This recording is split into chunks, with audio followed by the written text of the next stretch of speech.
Good evening. We begin tonight with the continued efforts to clear up Interstate 30. Thank you for joining us. I'm Rolly Hoyt. We're getting a live look at the standstill that is still in place in Hot Spring County. This is exit 91 Social Hill, all following a fiery crash about 24 hours ago. THV 11's Jade Jackson live out there where crews are continuing to work. What's the latest, Jade?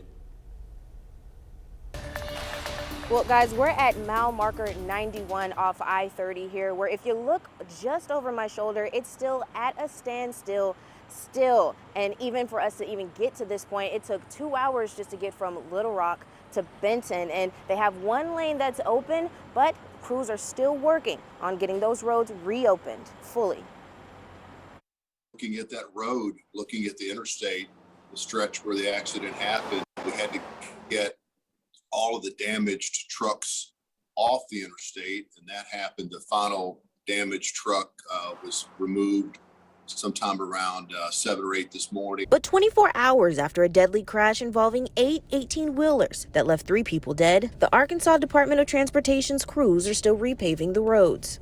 Had to be repaired. It literally melted and buckled the pavement, tore it up in many places. So to reopen it safely, we've got to get in there. Dave Parker with RDOT says they passed out water and supplies to people in standstill traffic who had to wait for up to 4 hours Wednesday. He says the fiery crash started with a 2-car accident, but in the aftermath of that backing up traffic, the second crashes involving semis came 15 to 20 minutes later.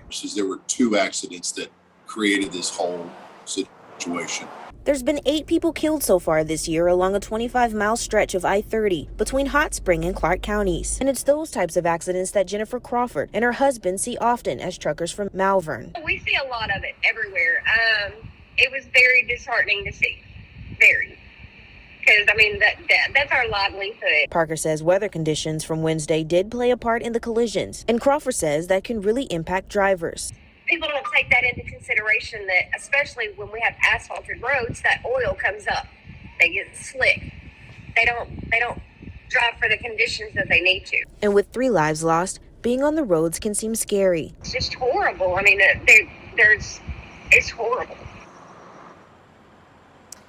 Now, the Arkansas State Police just released the name of one of the victims from yesterday's crash. His name was George Adamson III. And you can stay with us at THV 11 as we keep you updated. Reporting live out here near I-30, Jade Jackson, THV 11 News.